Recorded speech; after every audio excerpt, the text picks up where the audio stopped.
Hey guys, Dr. Eddy Dona, specialist plastic surgeon. I want to talk about a big topic or big question when it relates to breast surgery. Whether I'm making someone bigger or smaller, the commonest question is typically, what cup size am I going to be?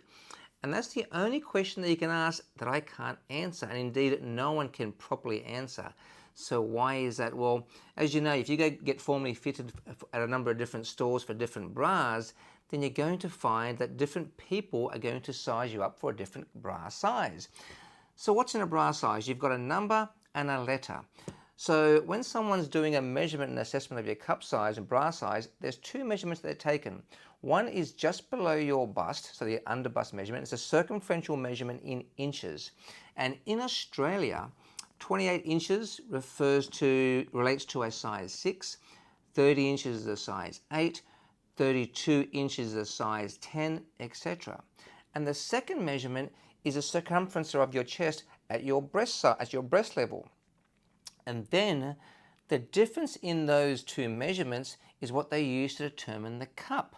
So if there is no difference between the bust measurement and your under bust measurement, then you are an AA cup. In other words, there's no difference at all, and it's quite flat, of course. If it's a 1-inch difference, it's a size A.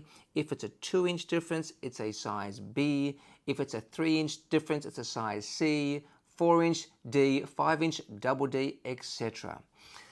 So that way you're assigned a number and a letter. But the most important thing of all that is the cup size does not correlate to a volume.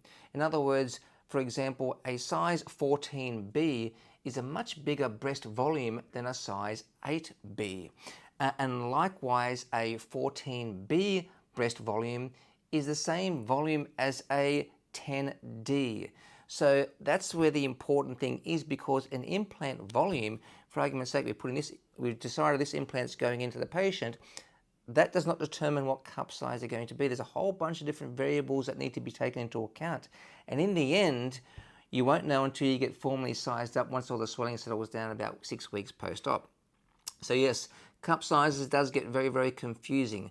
So in the end, when it comes to working out what you'd want from your surgeon, have a discussion with them, tell them the look you're chasing, and work with your surgeon to ensure that they are doing everything right with regards to implant selection, surgical technique, to give you that desired look, and that will determine the cup size.